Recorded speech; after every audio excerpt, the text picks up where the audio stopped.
Matthew McMillan from The Upcoming here. Thank you very much for your time. Just wondering, could you briefly just describe how you became attached to this project, because it has had quite a long development history?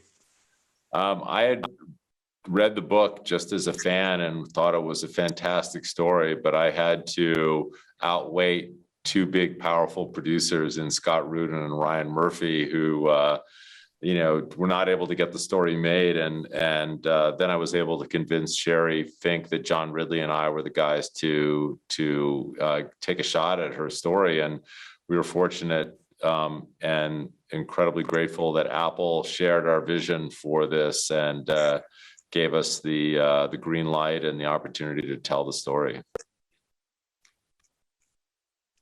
Yes, so talking about obviously Ryan Murphy's attachment to it. So the series obviously was at once slated to be released as the third season of American Crime Story. But do you almost feel as though the uniquely wide social implications of this story mean that it sort of deserved its own standalone status away from the slightly narrower scope of those American crime stories?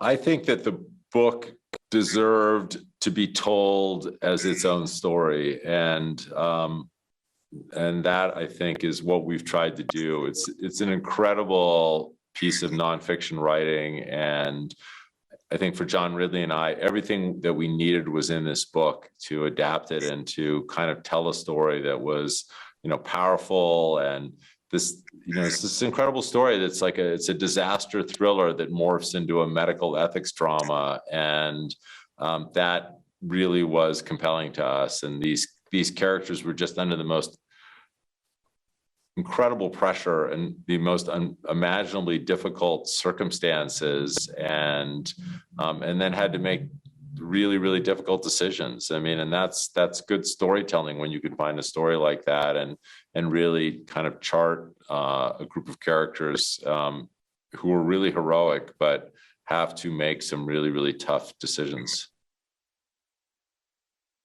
Yeah, so about those tough decisions, because obviously there's a whole lot of moral ambiguity in this story. Was that ambiguity something that you found initially dramatically interesting, that attracted you? I think it was very important for John and I that we didn't take a position on it, that we didn't, that we tried to advocate for all the characters, and we tried to show all sides of the story and really give the audience a chance to make up their own mind about what happened, and kind of also to think about, well, what would I do if I was in that circumstance? Yeah, and also just lastly, do you think that it gives the story an added sort of poignancy that we're coming out of a different kind of global health emergency, which has stretched health systems and exposed flaws in health systems like this?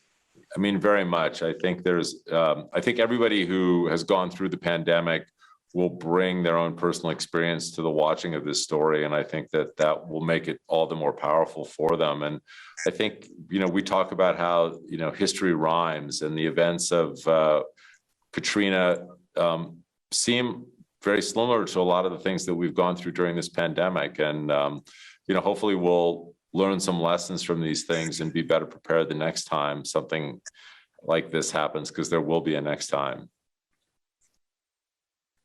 Okay, great. Thank you very much for your time today. Thank you.